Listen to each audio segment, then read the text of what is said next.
So let me bring the topic to something that I know and will be of particular interest to many of our students, which is the role of science and technology in American diplomacy. I mean, given that we are in a century of this is a knowledge economy where we win or lose by our innovation, by our science, even our military strength relies more and more on.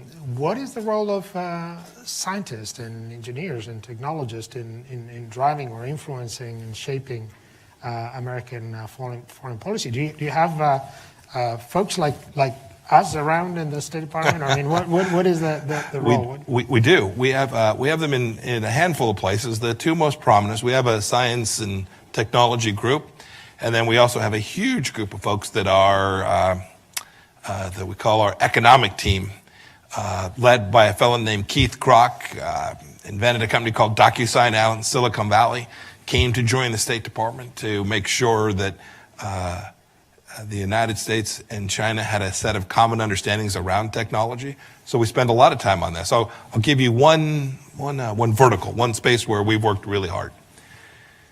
So the Chinese Communist Party, when it competes around the world, has an enormous advantage. It has state sponsorship of nearly every one of their significant enterprises. A young entrepreneur here from Georgia Tech goes out there on their own. They've got to raise their own capital. Somebody's going to want return on that investment.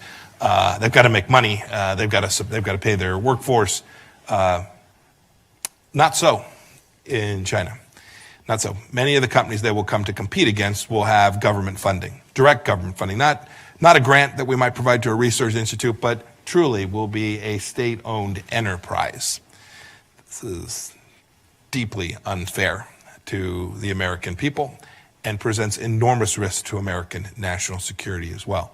And so we set about in one space, I'll call it the communications tech space, to challenge the presumptive global winner, a company called Huawei, that was dominating the next generation of technology called 5G technology.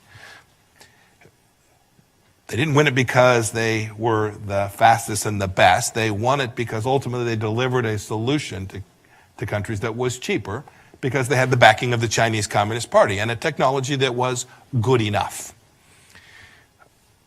This had an enormous national security risk that I'd seen in my previous role, but it had an enormous commercial risk that we wouldn't be that the West, that the rules-based system wouldn't be the victor in 5G technology. It's incredibly important.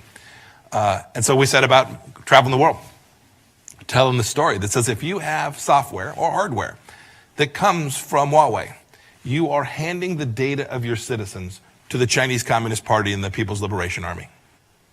So your child who is on a Chinese piece of software, a Chinese app, will be in the hands of the Chinese security apparatus. It's not whether.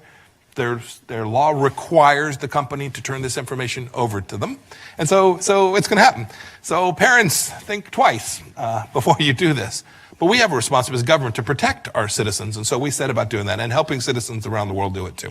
At first, we met on deaf ears because there was a product that was cheap. The Chinese Communist Party would show up and subsidize it. And so it was efficient for governments to put these systems, routers and servers into their systems. We today have over 60 countries that have said we're not going to permit that to happen. 27 out of 29 EU countries. I think number now is 67% of the globe's GDP has forsworn technology that is not trusted, right? Mandating trusted vendors. And when you limit yourself to trusted IT communications infrastructure vendors, you are by just simple math excluding vendors connected to the Chinese Communist Party. And so we've prevailed. We've created space for entrepreneurs, for Ericsson, for Nokia, for companies that will abide by simple rules of protecting data privacy for citizens all across the world, who will operate in a way that is a true straight-up commercial transaction, who will not provide access to this information to their host countries' militaries on a continuous and repeated and non-voluntary basis. We fundamentally made that change. The State Department led that effort. We're proud of what we have achieved. We still have more. When I say we have 60 countries, I think we have 130 telephone companies. In many countries, the access to this communications is driven not so much by the government, but by the dominant telephone company inside of that country. We've got 100+ telephone companies that have forsworn any all but trusted vendors. This is where technology, innovation, and diplomacy come together to help America be more secure and more prosperous. It's a good story. There is an awful lot more work to do in lots more spaces. So, and then maybe back to your current job. Obviously, it's an interesting. I think in one of your earlier speeches, you described that you were taking a pretty significant shift back to the China policy. Mm-hmm. Now you have this job. How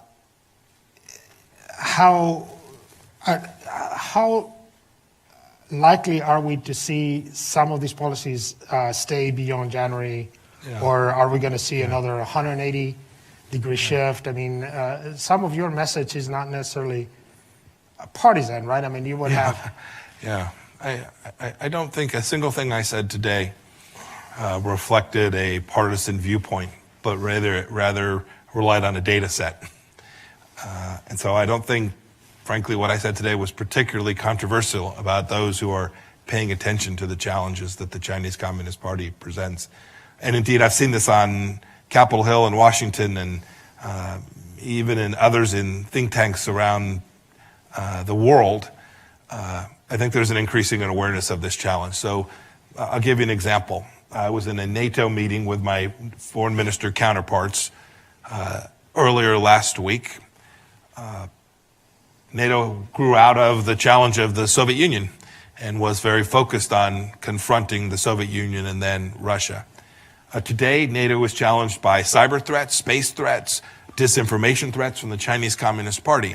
And so we, the United States, had worked for a long time to convince NATO that it needed to focus on this. And we spent an hour and a half of our roughly 4 hours of NATO talking about the threat from the Chinese Communist Party. And I say that as an exemplar of the fact that I think this challenge is now widely recognized. And so I think whoever has the burden and the opportunity of being president of the United States, not just in February of 2021, but February of 2025 and 29 and 33, I think every one of those leaders will feel the challenge and recognize they have a duty and responsibility to confront this in a very real way. I think our administration, President Trump, should be given credit for having faced this, but be the first administration to truly identify this. We did it in 2017 in what's called, it's an obscure document called the National Security Strategy, but we identified this challenge very clearly. And then we have begun to do what every institution does when there's a challenge or an opportunity to move our resources and our focus to confront that primary challenge. I think this will be policy for the United States and indeed for Western democracies for an awfully long time.